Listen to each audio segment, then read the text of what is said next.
I care, okay? Don't hit me with it. I'm too innocent, okay? I'm innocent. I didn't hit you with this. Guys, I'm being hurt by an axolotl. Oh, yeah. All right. Sophia, do you like my new pet? All right. So, Sophia. Yes, you like? I like pets. oh, what happens to the camera? Oh, wait. Okay. It was just a little lens problem. Okay, so you do the think of Jesus. And the axolotl to open it. Axolotl was open it.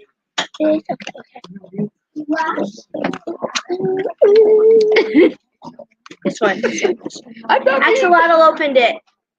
Yeah. For the record. The microphone's not on. Okay. Okay.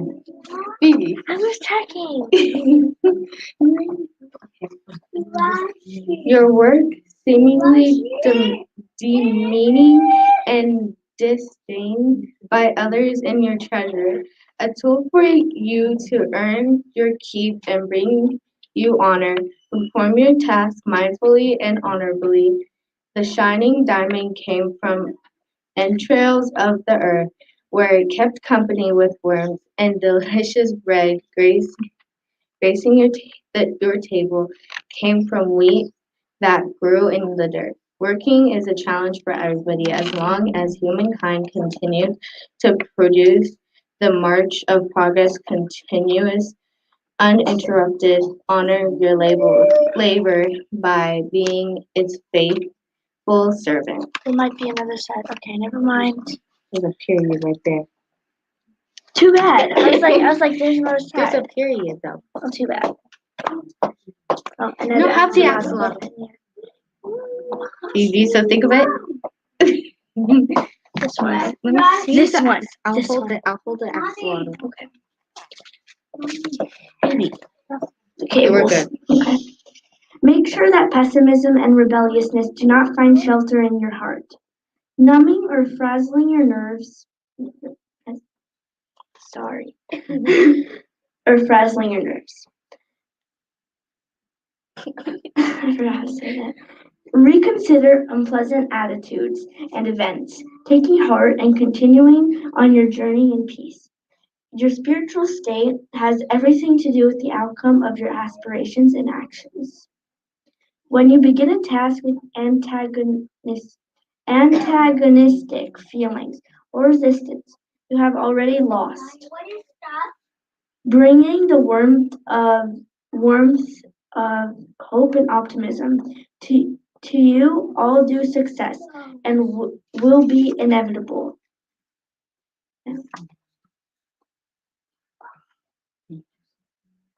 Thank you, Regina. You're next, Axolotl. Yes. Go.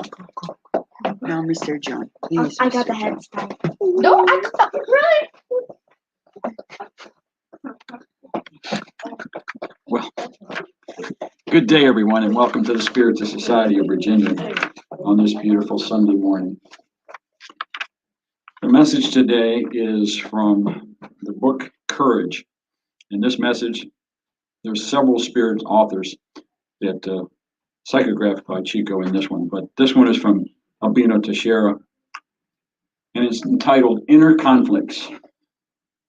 In earthly issues such as a project that does not go ahead, an unproductive land, a book that nobody reads, a hidden prescription, and a car that no one uses, are in fact potential values whose significance we do not acknowledge. It is similar in terms of the spirit. Love without showing it, faith without work, education without making use of it, ideal without effort, and an inactive enthusiasm are similar to equipment and machinery of culture and progress whose importance nobody knows.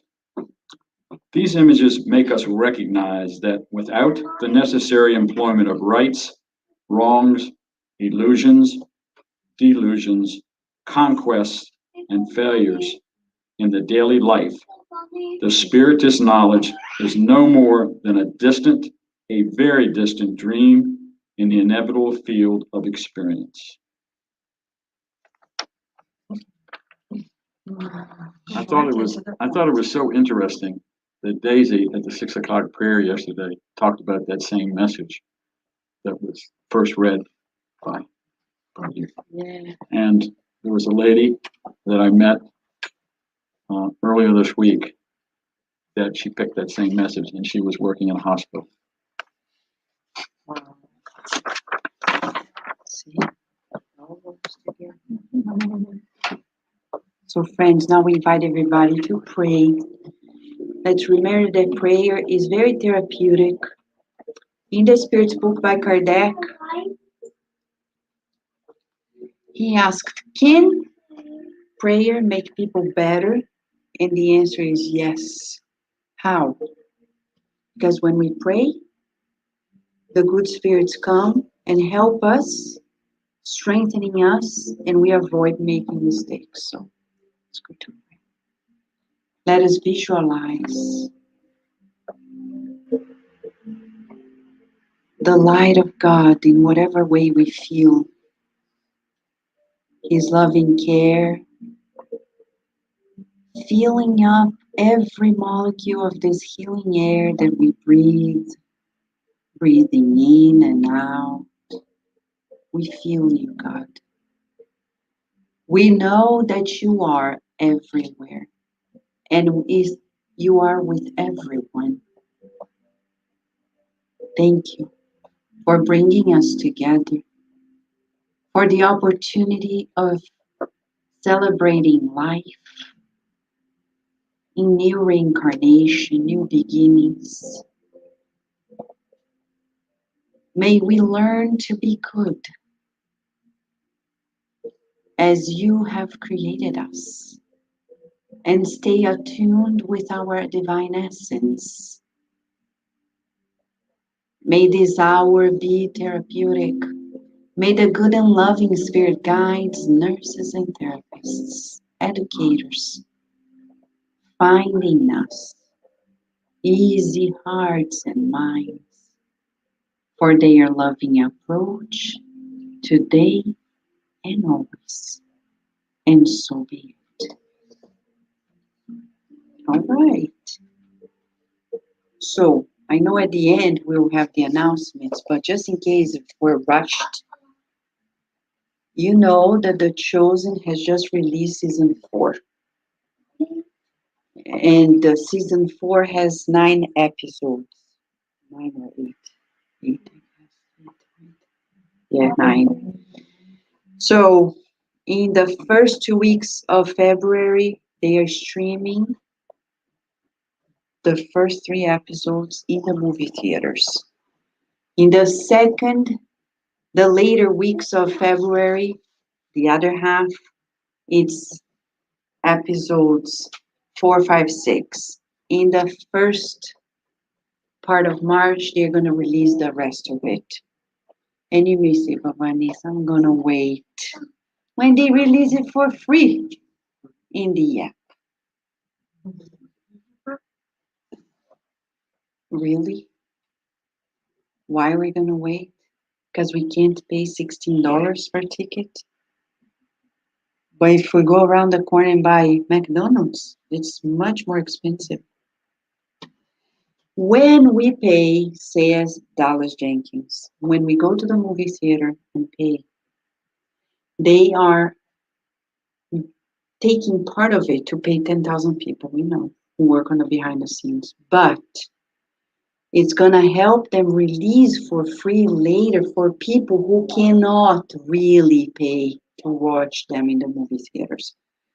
So the least we can do is watch to return the favor of their great works, because we watched it yesterday, and I tell you, if you haven't, it is worthwhile. You feel Jesus so close and so big in that big screen in front of you. It's like you've never seen such a big Jesus in your life. You can't forget. and it empowers us for our daily lives, friends. So before we forget, let's keep that in mind. Go watch it, bring your friends, tell your friends, make it an event. Because for the first time on earth, we have an event like this. I know we've had Jesus movies all over, but nothing like this. It's the first time that people around the world are celebrating the life of the chosen one by God. All right? So now we're going to work there with the children and teams, and the rest of us are going to be here with Miss Daisy, okay? Let's go, friends. It's blessed already. It's blessed. I know. I don't remember. Mine's back. Not necessarily.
Friends, good morning. Good morning. So today we're here and we're talking about serving at work. Oh, the mic. Got it. Got it. Is that better? Yeah. Okay. Can you guys hear in the back? Okay. Perfect. So we have been studying for few months now this book, and today we're going to continue studying this book again. But it's interesting because we're talking about serving at work. We live in our society that is so interesting, right? We're born and we go to school and everything is about get a job, graduate, right? And then you start working and then what happens? Retirement. Let's say for retirement. And then people are literally counting the days, right? For the time that we're gonna.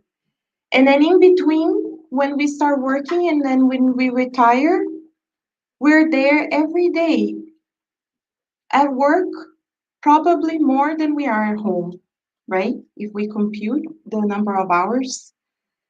So today we're gonna study the perspective of work from the Spirit's perspective. What is it? What is to serve at work? Can we serve at work? Should we be serving at work? How? How does that happen? In this book, there's two chapters that we're gonna study today, chapter 16 and 17, vocation and profession. Let us recap for those that have not been following our studies. This book is very thin, right? Thought in Life. In the preface, Emmanuel, through Chico Xavier, says that this book is actually a set of studies that happen in the spiritual realm when people are preparing themselves to reincarnate. They take a course. So Probably, most likely, we were there, hopefully taking this course. But then when we get here, what happened? We forget, right? Or we disregard. So, thanks to the beautiful hands of Chico Xavier, we have this book and we can study. Is it a course that, big course? No, it's very thin. Each chapter is a page back and forth. But it tells us so much. So today, that is the reflection for us. So question, is it by chance that we have a certain profession? We do a particular work or job? Well, that is the very first thing that Emmanuel starts the chapter and tells us. Our current vocation reflects all the experience from our past lives.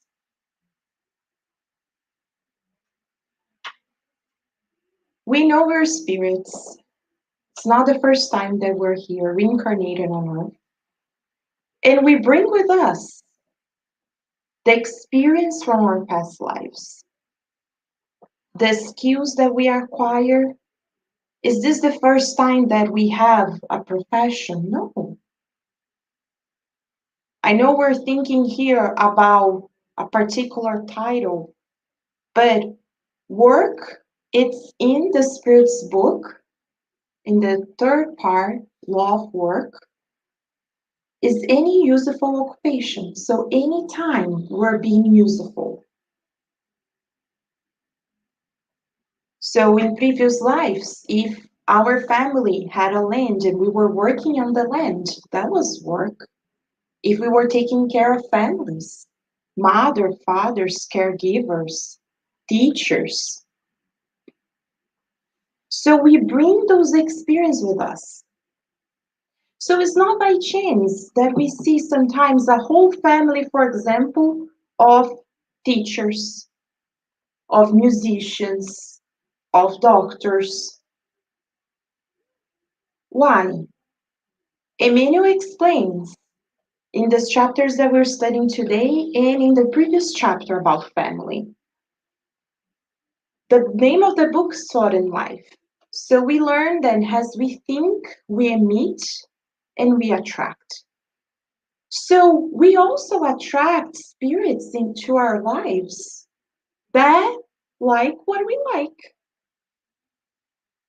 that have the same skills and tendencies. It doesn't necessarily mean if I am an artist, my children are going to be artists, but sometimes the spirits in that family come with that particular environment because they need to develop those skills. So we bring those experiences with us, and that shapes who we are. And we know, right? When we were children, there were things that we liked, there were things that we didn't like. There are small children that can sit at a piano and play it beautifully. Do we think it came from this life? There are children who, from early ages, are very good in math or in science. So we bring those experiences with us, and that's great because we learn what we acquire in this life stays with us. So nothing is a waste. When our children or adults say, oh, I already learned that, I have nothing else to learn. In Spiritism, we say, no, it's never too late to learn something new. On the contrary, the spirits come and say, learn, because you're preparing yourselves for reincarnations to come. We don't take our physical bodies with us. We don't take the financial resources that we have. But what we learn, and hopefully we learn something good and useful, we will take with us. So that is the first step. Then Emmanuel continues and he says that our professional title is a letter of credit for the creation of ennobling reflexes in our lives. In other words, he's saying our profession is a loan from God. Those are very powerful words. Emmanuel are not simply saying you go to your job 9 to 5 and that's it. He's saying, no, God is giving you a letter of credit in this life to fulfill a particular role. Doesn't matter where it is. As insignificant as we might think our jobs are, they are a loan of God. And think about it. Everything in nature is harmony. If we think that our work is, we go there, we do it, and we go home. But if that particular person, maybe they do something that seems pretty small, they're not there.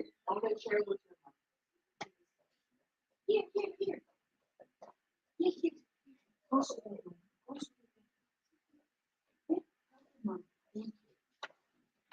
So instead,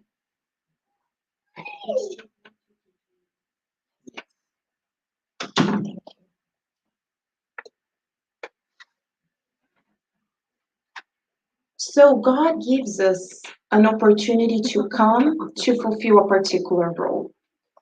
So now, friends, when we go to our jobs and when we fulfill our roles,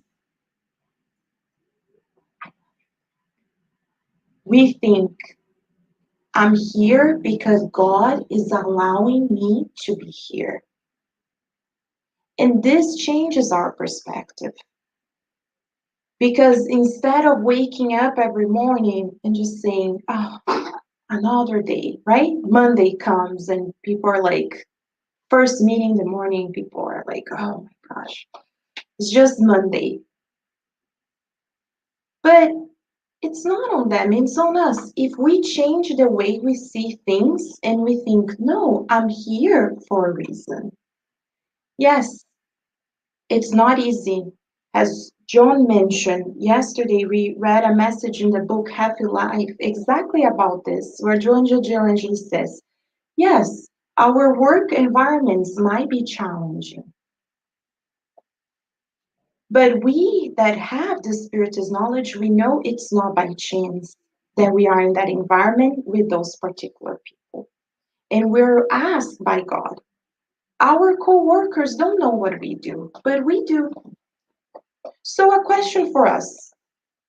We get to our jobs, or we open the computer, or if we're home with our children, do we pray? Do we pray for our co-workers? Do we pray? Do we get at work? People don't need to know that we're praying. We don't need to make a big, we can simply emit a thought and say, God, help me fulfill the task that I need to fulfill. Do this exercise. Start praying for your co-workers, and you see things will literally change. Because now the mentors and the higher spirits, they have a door in. They know that they can count on us, and that's all they need. They have the hard job in the spiritual realm, but they need that door to open so we can be instruments whenever we are. Because we know our coworkers don't. So we start seeing our jobs from a different perspective. But then Emmanuel brings us something very interesting. He says in most cases, we use the Lord's concessions in the unfortunate game of our ungoverned passions, with the absurd notion that we can place ourselves above God. What does he mean with that? Instead of knowing that this was a concession by God, we use work to what? He gives some examples. We list some of them here. To be cruel, how many people think that because they have a particular position, they can say whatever they like, people are there to serve them, and they use their work as cruelty?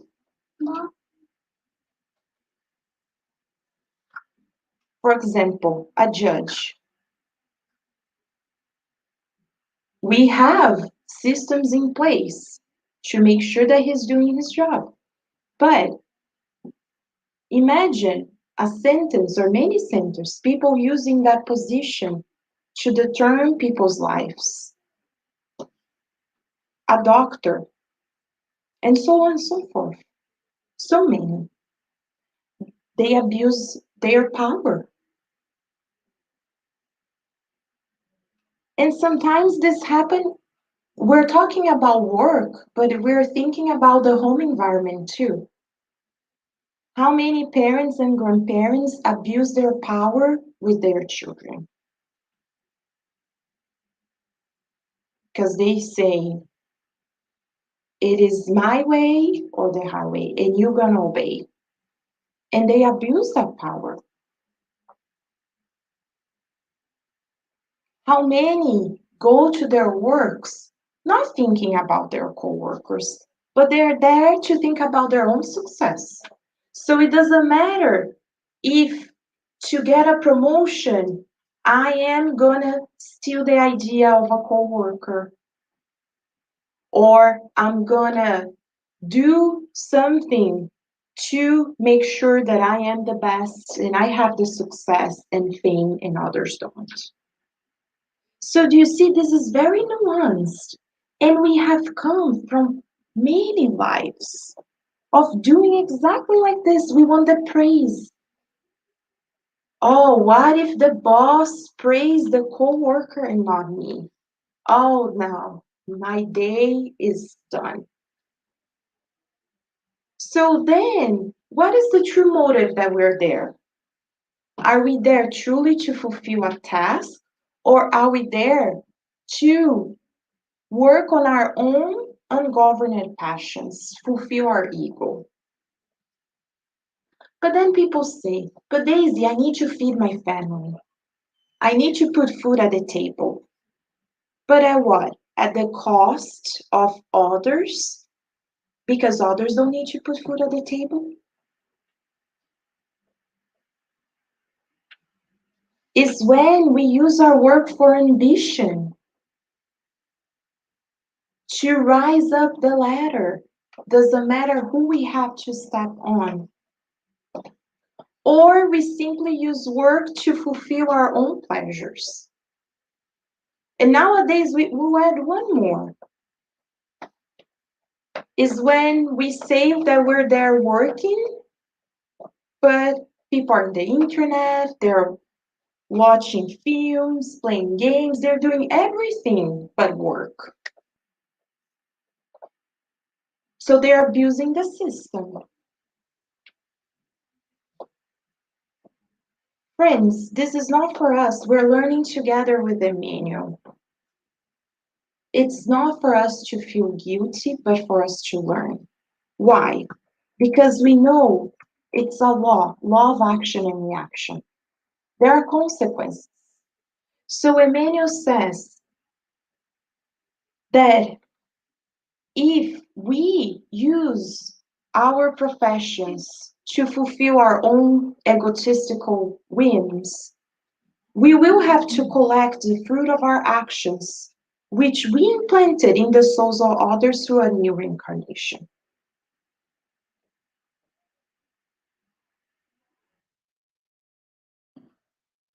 And he goes a step further and he says, those who use their profession for their egotistic ways usually experience injustice, hostility, difficulties, disappointment. So it's not by chance, for example. Someone, he says here in the book, that in the past abused their authorities to condemn others. Now they come and they suffer that injustice that they committed in the past. So they might go to prison for something that they didn't even do. Why? Is that by chance? He says a doctor who abuses power now comes as a humble nurse practitioner that has to be there in the hospital doing other types of job. He says is the mother in a previous life that had to take care of her family, but instead she escaped to fulfill her own ways, and now she comes back to the same family as a servant. But then people feel that there is injustice. How come I work so hard and I don't get the promotion? How come that person has X, Y, and Z and I'm here doing this job and not that job? Is the disappointment. Life comes and says, no, in this life, you're not gonna go there. Why? Because in previous life, you use it for fame, for success, for money. So now we come and we have these difficulties in our jobs. So this helps us understand where we are. But this life we know different. So how can we do different? He tells us. He says, if we in our professions practice with honesty, even if we're being remunerated, if we are being compensated, it induces people to respect the fulfillment of their duties. What is he saying? He's saying, people say, but I work so hard. I fulfill my job duties. Or we say, but I am being helpful. I'm doing good in my job. I'm helping X, Y, and Z. He's saying, by fulfilling our professions honestly is no more than our duties. So it's our duty to fulfill our profession with honesty. So we think we're doing too much, and he's saying, no, it's actually we're just doing our duties. When do we go beyond the call of duty? When? Oh, but Daisy, my colleagues work from 9 to 5. I get there at 8 and I still until 8 p.m. I am going beyond the call of duty. I'm doing more. Are we? Emmanuel says,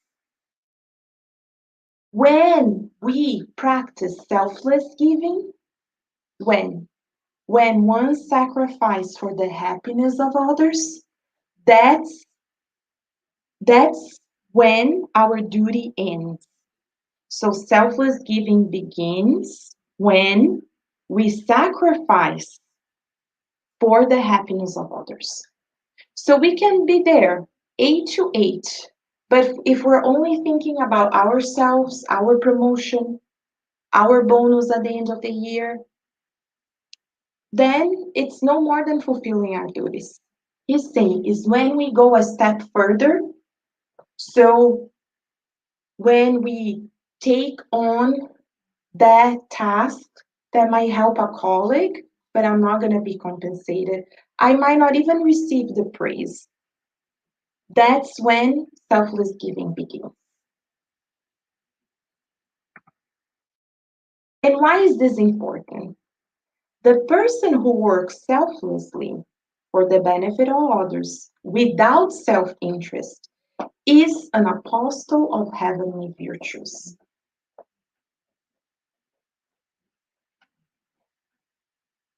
Let us think about it. Think about an animal.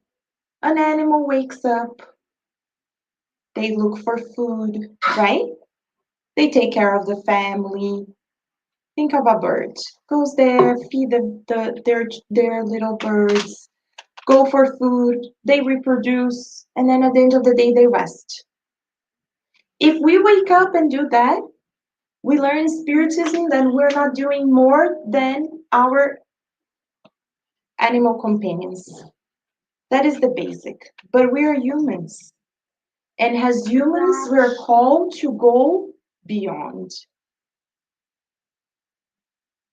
If we truly want to progress forward, we need to go beyond. Think about the great inventions that we have. We're here, we have light, we have internet. Was that developed from someone woke up one day and ta-da? No, it requires all advancements of science. Think about the vaccines during the pandemic. People were working day in, day night. They were not there. If they were there 9 to 5, we wouldn't have the vaccines that we have today. Or we wouldn't have the vaccines as quickly as we had them. Because they were there. Were they thinking about themselves? Well, we don't know. Only them can answer. But what they did was for a greater good. Thinking about others instead of ourselves. That's how progress comes. That's what Emmanuel says. He says, when the activities that we do transcend the everyday monetary compensated jobs, they are associated with those who no longer think about their personal comfort.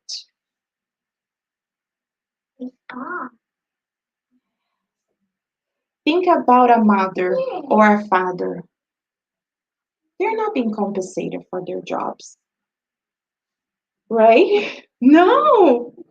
It's hard work for the mothers and fathers in the room, right? It's hard work. But we know we can do it, or you can truly give to our children. Is when we transcended that monetary compensation that we give. That's when we're pushed beyond our comfort. And the beauty of it is that when we do that, angels are drawn to those who practice selfless giving, thereby improving the world. That is the key, friends. Yes, we can do that, fulfilling our duties, doing the basic in our families and work. There is the majority of society, and they are there counting the days for their retirement.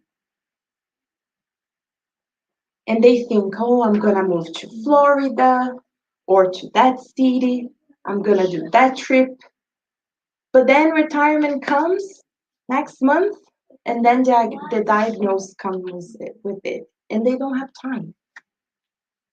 But if we wanna have the presence of the angels, that's when we do the selfless giving every day.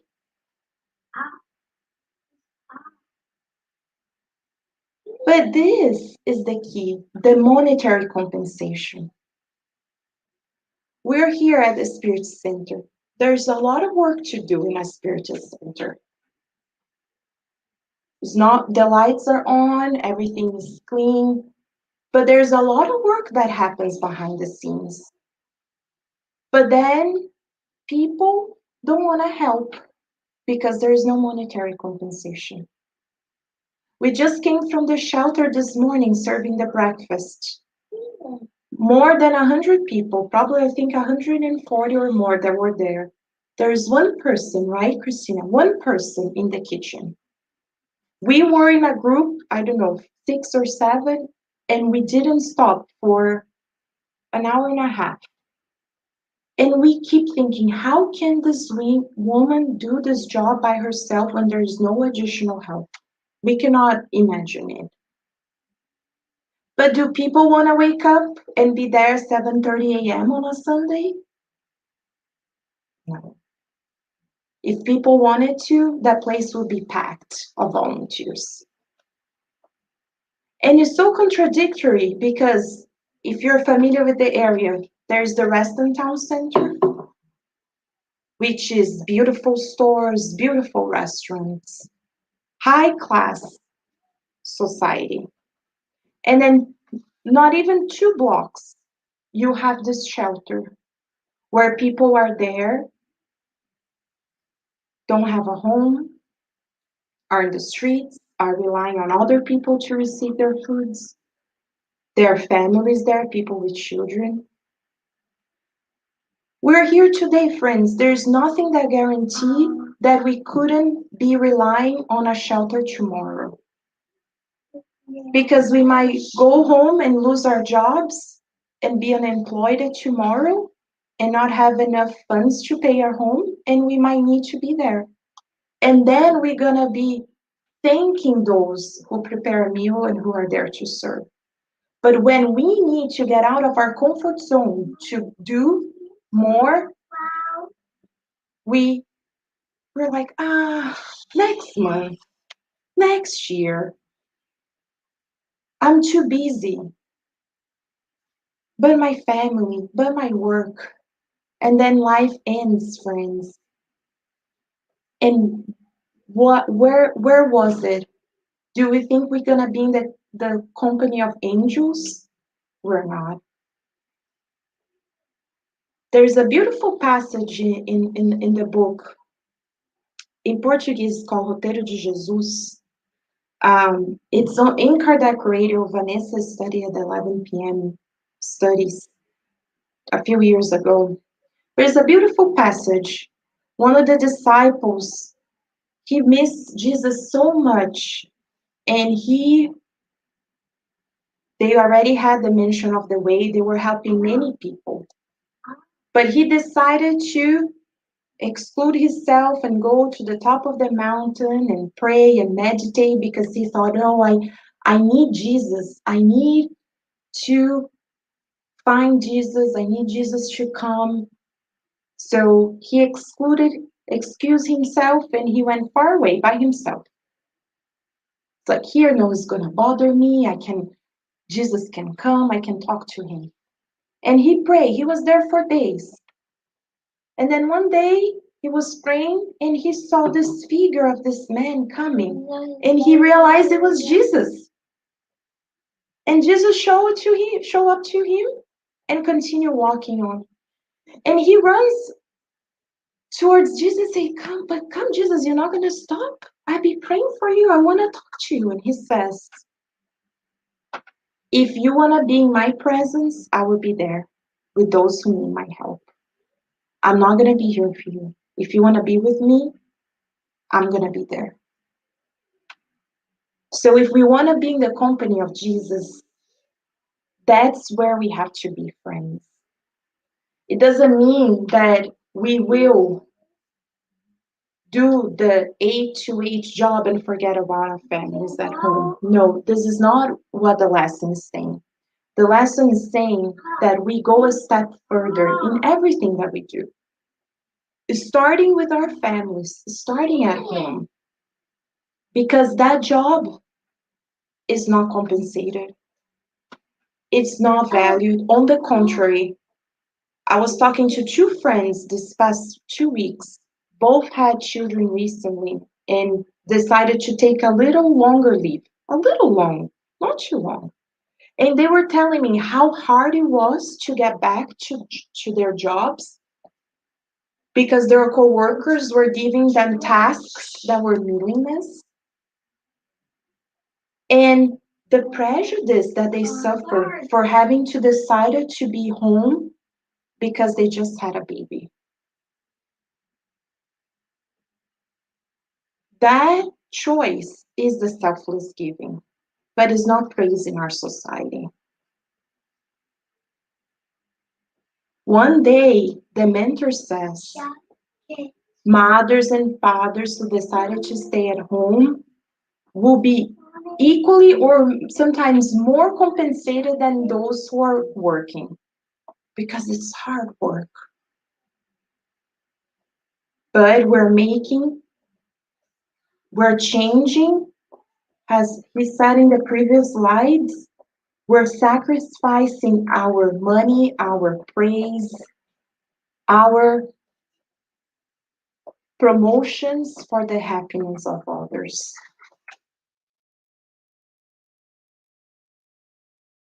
So he ends and he says, through this total detachment of self, of ourselves, in helping others, the soul experiences the sublime mission of alignment with God's will, thus attracting divine thought that works towards polishing and ascension of humankind. This total detachment of the self, we're still learning, right? We're still learning because we grew up with this image. You need to have a nice job, a nice house, a nice car, this, that, and the other. But then life comes and we discarnate tomorrow and we don't take none of that with us. But this selfless giving, that's what we take. So it's not all about the money, it's when we decided to come and help in the spiritual center. Not think about what we will gain. Oh, but if we enter through these doors thinking, God, I'm going to do X, Y, and Z, and I'm going to be in your good list, and you're going to give me all this, then again, that's the hidden agenda. It's the half good. We're doing the good, but we're thinking about something else. So tonight, the Spirit's guides want us to reflect on the selfless giving without a hidden agenda, whenever we are, in our homes, in our works, in our communities, in the spiritual center, at our outreach programs, truly giving of ourselves, thinking, what if I were on that person's shoes? And that person is someone that I'm helping, or is a coworker, or is a family member. What would they like to receive? So, we brought a reflection for us. Let us think about one thing. Can be about our profession or our work, maybe a special skill that we have, because we all have. We're all unique in our own ways. So, what is that special skill that we have that we can use to help someone and to support the progress of humanity? Friends, think about it. We read history books. It doesn't require, of course, it's a teamwork, but that one person that decided to not give up on their discoveries allow us to be here, to have light, to have heat, and so on. That one person. So we each have our own special tasks. Going to our first slide, we come from lives. We bring that with us and we receive this letter of credit from God. So let us identify. Maybe we're good in organizing. We can help organize. Maybe we're good with computers. Great. We can help. We can develop websites. And we can help in our communities at the Spirit Center. Maybe we're good with organizing other things. We're good with numbers, etc. Each one of us, we have, I'm sure, many more than one, but if we can think about one, let us think, why God allow me to have that skill? And I'm not gonna help to support humanity's progress. Remember the parable of the talents that Jesus said? Those that receive 5 multiply, those that receive 3 and multiply. And then there was that one servant that received 1 talent. All he had to do is to invest in that one talent. And then what he did in the parable, he was so afraid that he's going to lose the talent that he buried on the ground. And then the master comes and says, "What did you do with your talent?" He said, "I was afraid, master. I hid it on the ground. I didn't want to lose it." And he says, "Unfaithful servant. Now I'm going to not only take away your talent, I'm going to give to others." And that's us, friends. God gave us a talent. We don't use it.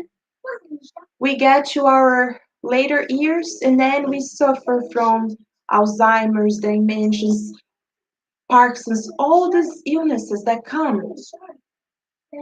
Why? If we don't have the talent, God says, "What I'm gonna do?" Everyone has to go through what we have to go through. We don't know it if God is allowing, but if death comes and see us working hard, they might say, it's in a message, says, "Okay, I'm gonna skip you for now because you're working. I will come back later." But if death comes and find us in a chair in that comfort zone, it says, "Let's go." And then there's no 2 minutes, a minute, half a day to reconcile, to finish that task. We're back. So we're gonna finalize with this video. It's a beautiful story. It was documented by Kardec in this Spiritus magazine, 1858. Ooh. Story of a servant. Okay, let me see. Hopefully it will work. If not, we'll find the video.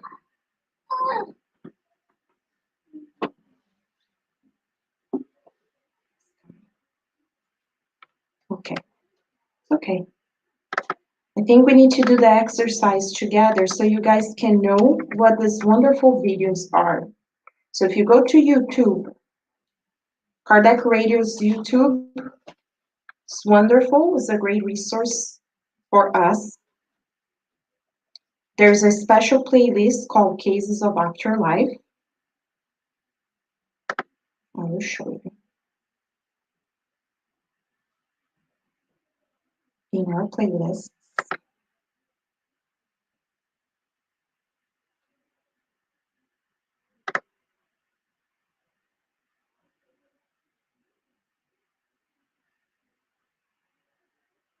You see many programs. Okay, Cases of the Afterlife. 65 videos. Thanks to technology, these cases were all documented by Kardec. Many of them in the Heaven and Hell book. The one that we're gonna listen and watch today was in the Spiritus magazine that Kardec published at the time. But these are real cases, friends. People that have discarnated and then they come and tell their story for Kardec. So you can see there's a story about an atheist, suicide, many beautiful stories. We're going to hear the story of the servant today. And in this case, we get to know about the spirit.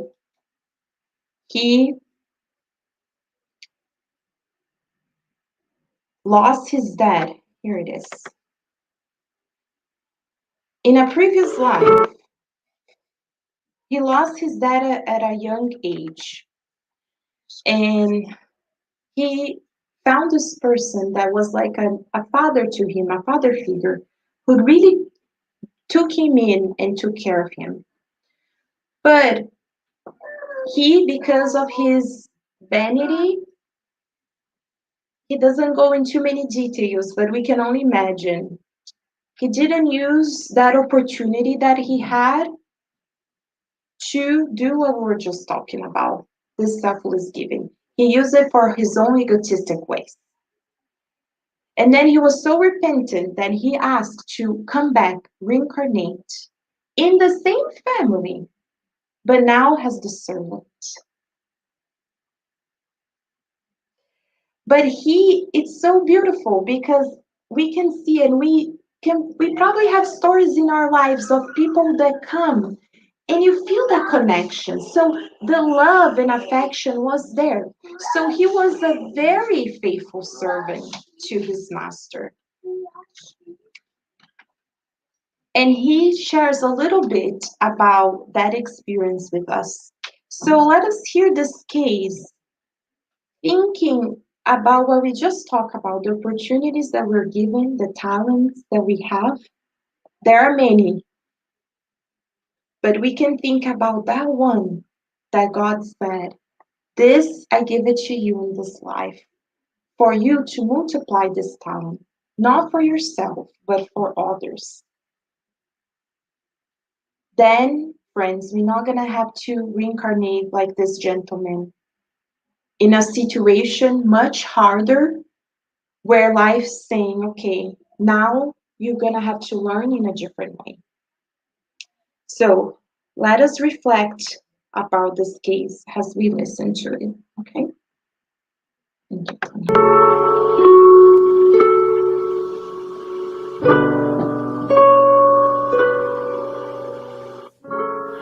The Servants, Story of a Domestic Servant by Alan Kardec. The case reported in latest magazine under the title of The Hut and the Salon, December 1862, reminds us of another somewhat personal story.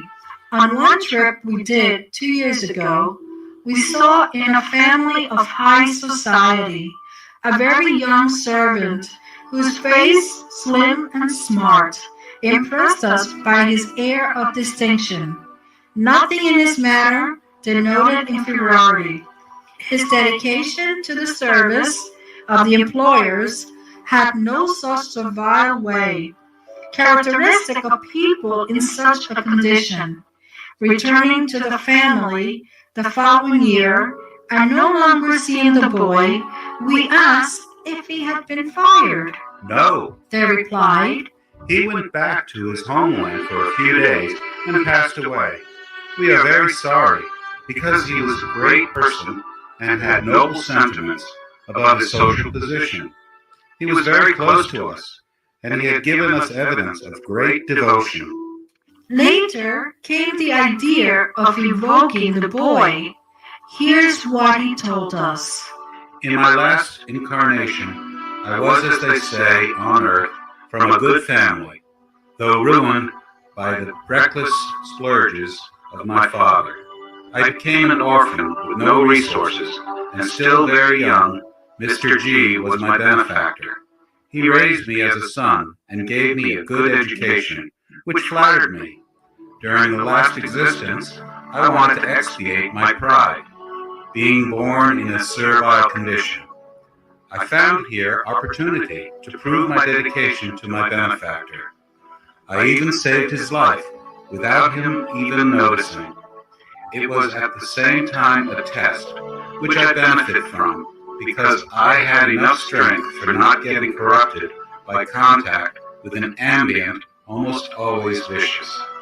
Despite the bad examples, I became pure, so I thank God for having been rewarded by the happiness I enjoy.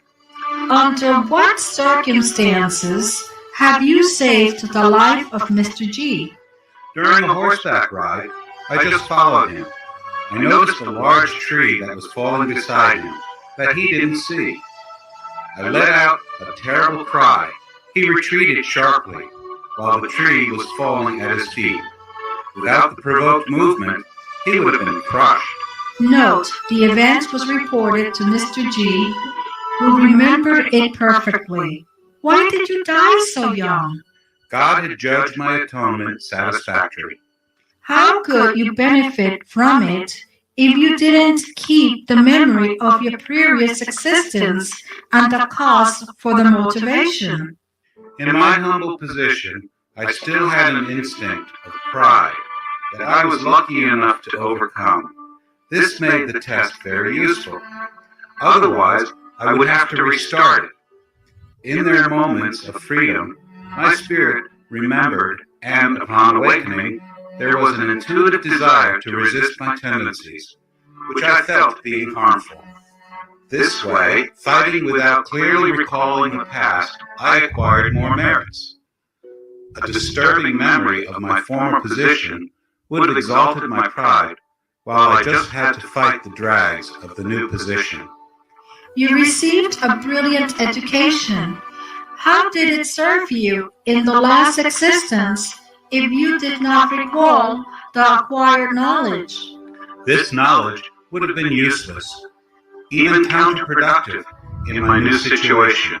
It stayed dormant, and today I recovered it. However, it was not useless because it developed my intelligence. I instinctively had a taste for elevated matters.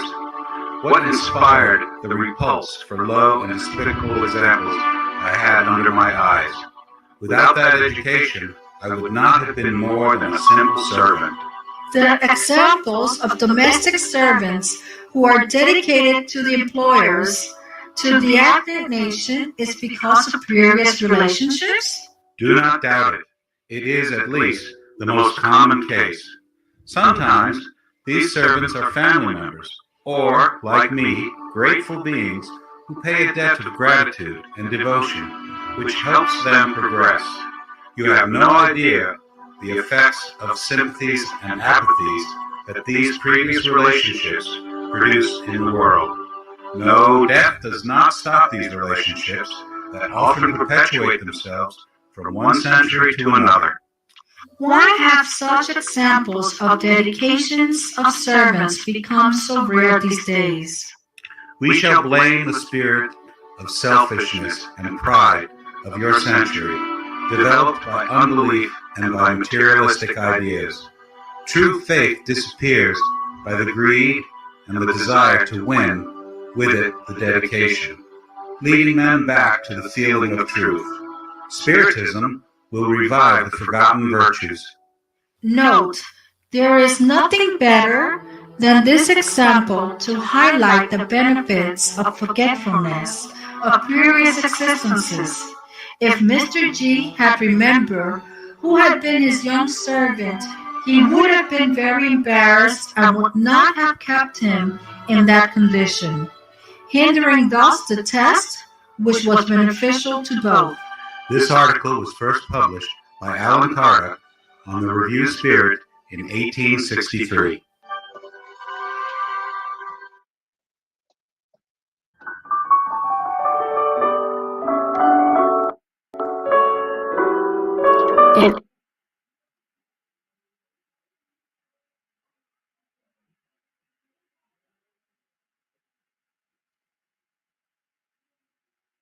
Friends, we have to close with Jesus, as always, our guide and model. As Vanessa was saying, so beautiful to watch The Chosen because we truly feel Jesus next to us. So let us not separate ourselves. We're so easy to say, oh, I'm practicing my religion here, but when I work, I am someone different. The mentors of the Spirit Society of Virginia always ask us to practice this coherence, to being at work, but being at service, to being at home and be at service, to be in our communities and to be at service. So let us go home reflecting on this and remembering Jesus came in that simple manner to really show us the way, and he's still here with us every step of the way. Okay? With Jesus. Thank you, Daisy. Thank you so much. So now as we are going to lead into the passes, right? So we're going to dim the lights and we'll call you to come up front and receive the pass. Okay, Jesus, look, our best friend.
Let us visualize our best friend and therapist, Master Jesus, in front of us, delivering the medicine that we need.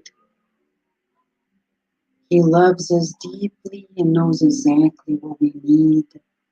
Let us breathe in and out, feeling His loving care, His approach, and also help one another.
Let us see Jesus, our best friend. Yes, our best friend. He is kindly putting his hands on our head and delivering much love and strength. Let us help one another by visualizing the light of God's love enveloping us in protection and strength.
Okay.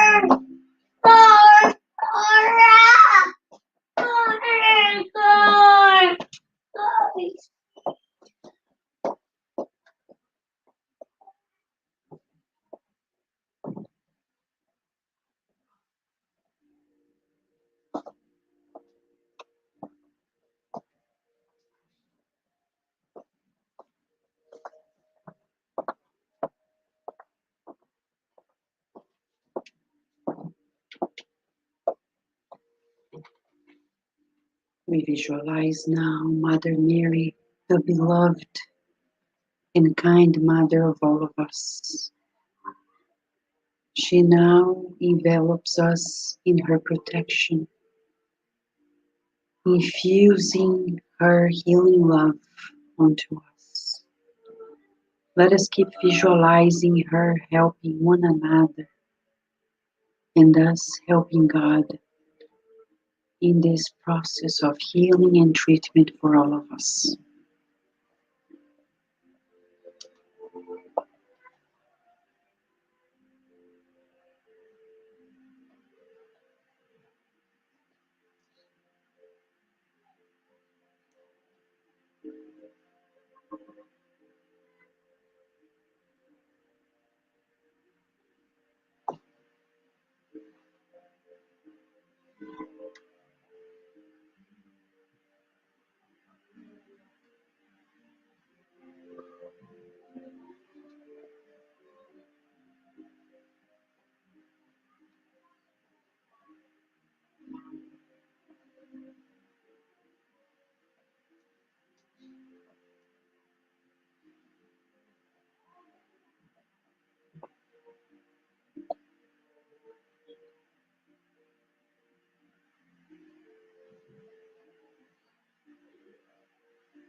Let us visualize our best friend Jesus with us. His loving and sacred heart radiates a shower of healing light that envelops us in strength and protection.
Hey, Mom, I forgot your phone in there. I also wanted to use it, so I did. Thank you. Just in case you wanted it, or Thank give you. it back to me. Let us visualize Jesus here in this beautiful picture and visualize him in front of us, our beloved and best friend. He is now sending his loving care to strengthen us, protect us, encourage us to more, to work with God everywhere we go.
It's a dispenser machine. Mm.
Let us visualize Jesus as our best friend here with us, giving his kind and encouraging look, admiring us, counting on us to help him on earth.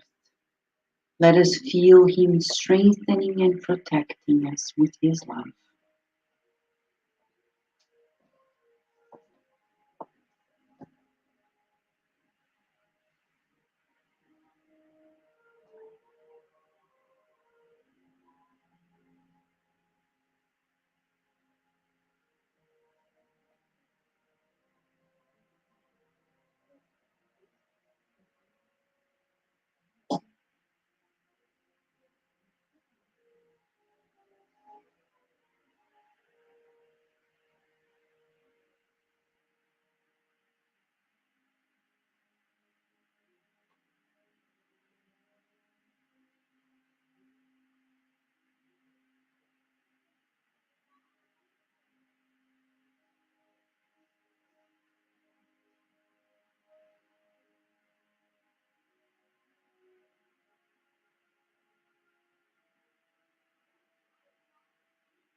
Let us help one another by visualizing a shower of healing light that is at this moment being provided to us. God is so loving and provides us with new beginnings, with new strength, and the opportunity to progress always. Let us feel His love.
Let us join forces and say a prayer of gratitude for us. Let us visualize this world at peace, people being kind and fraternal to one another, understanding and patient. Visualizing now our homes being visited by Jesus' team, providing us with protection and strength in our homes. Thank you, Master Jesus, for guiding our lives, for modeling the love of God. May this week be wonderful with you. May we feel the gift of knowing of you and smiling more in gratitude for life, being patient and understanding, and being divine as we are in our essence. Thank you for showing us the way today and every day. And so be it. Friends, as I'm going to share a few things with you, I'll pass around this. What is this? You see right here. As, as Daisy mentioned, the reality of life is such that today we have a home, tomorrow we don't know, the next day we don't know. And there are people who need help. So, in the rest and shelter, we are there helping them serve those who are in need of breakfast every Sunday. All we need to do is to be there and serve, but they need help. It's more than 140 people. It's a lot of people.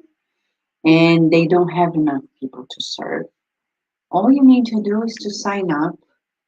Next Sunday, we're set already, but then we have the the remaining two. And in DC, when we go to DC, there are people who are displaced as well.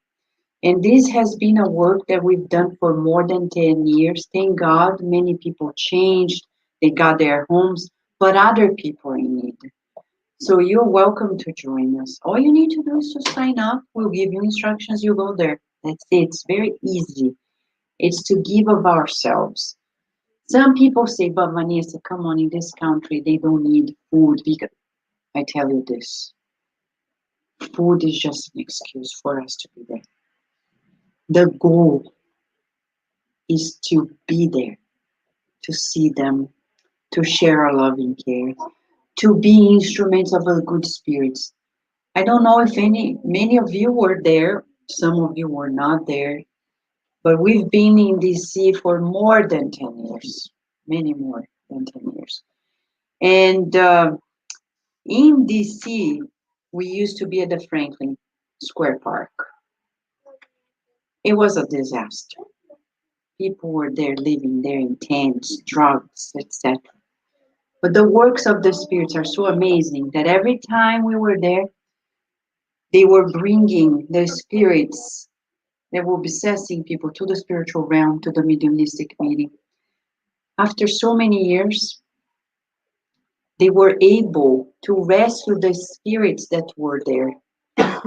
That's when the city of DC was finally able to take the incarnates away, remodel the whole Franklin Park, and no homeless is there anymore.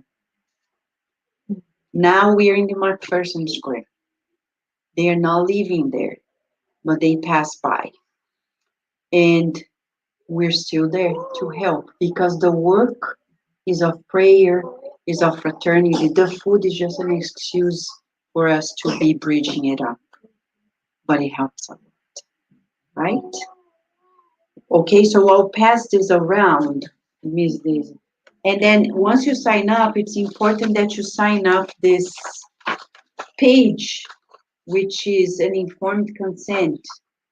It's just because everything at the Spirit side of Virginia has protocols, okay?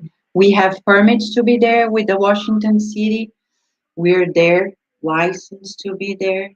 And the people who come there, it's important that the adults fill this out, okay? 1, 2.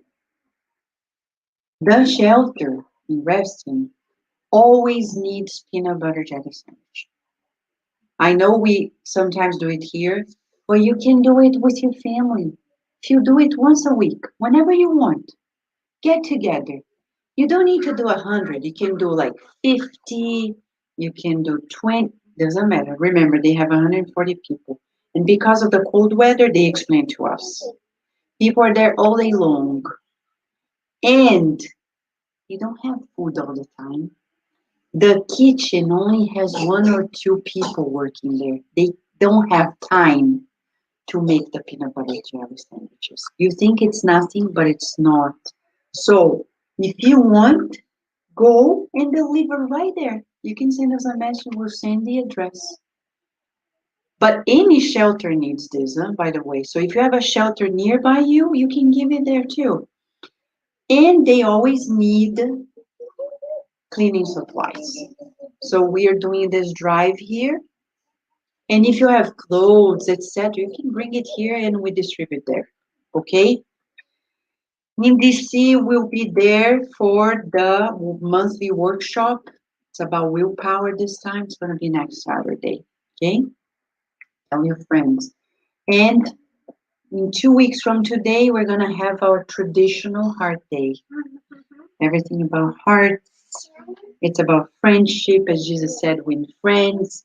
We're going to have a fundraising lunch. Why fundraising? Because we never ask for money, we never will. But, of course, to sustain all these projects, we need help. And when you participate, you help. The 3 apps that we sustain, the Spiritist Magazine, Cardiac Radio, the Spiritist Support for Parents, all the platforms that are sustaining the radio, the magazine, and all the works with the outreach for the homeless, the center itself, okay? And it's all about kindness. And don't forget that the children and the teens are participating in this challenge about the 10 laws. Today, I was so happy to hear some of them. They already know all the names of these laws. I said, how do you know? And one of them turned the flyer to me and said, it's written here.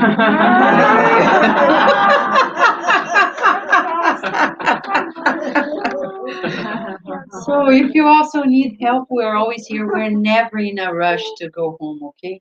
Home is always there. We're here. So don't say, oh my gosh, they need to go. We don't need to go home. We need to stay here. So if you need to talk to us, we're here. All right? Any question, any help, we're here. Thank you, friends. We wish you a beautiful week, okay?